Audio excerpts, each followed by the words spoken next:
What is executable file? Executable file అంటే ఏంటి అని అంటే మనం సోర్స్ కోడ్ని డిఫైన్ చేశాక, అంటే మనం ఒక ప్రోగ్రామ్ రాసాం. ఆ ప్రోగ్రామ్ డిఫైన్ చేసిన తర్వాత మనం ఆ ప్రోగ్రామ్ని కంపైల్ చేయాలి. రైట్? సో ఏదో కోడ్ రాసాం. సింపుల్గా A = 10 జస్ట్ ప్రింట్ ఏ అని అన్నాం. సో దీనికి మనం ఒక నేమ్ ఇస్తాం. అప్లికేషన్ డాట్ ఎక్స్టెన్షన్ సి ఇచ్చాం. సో దీన్ని మనం కంపైల్ చేశాక, అంటే ఒక విండోస్ కంపైలర్ యూజ్ చేసి కంపైల్ చేస్తే, విండోస్ కంపైలర్ మనకేం చేస్తుందంటే మనకు ఒక ఫైల్ జనరేట్ అవుతుంది. ఈఎక్సి ఫైల్ జనరేట్ అవుతుంది. ఈ ఫైల్ డైరెక్ట్గా మనం ఏ కంప్యూటర్ మీదైనా రన్ చేసుకోవచ్చు. We can run directly.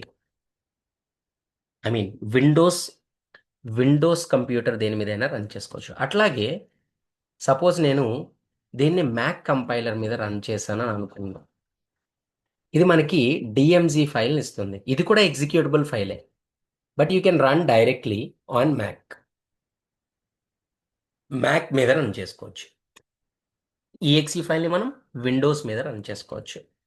అంటే ఎగ్జిక్యూటబుల్ ఫైల్ అంటే ఏంటంటే which contains the binary code. అందులో బైనరీ కోడ్ ఉంటుంది. That can directly run on machine మీద డైరెక్ట్గా రన్ చేసుకోవచ్చు. సో అటువంటి ఫైల్స్ని మనం ఏమంటామంటే .exe ఫైల్ అంటాం, లేదంటే ఎగ్జిక్యూటబుల్ ఫైల్ అంటాం. ఓకే.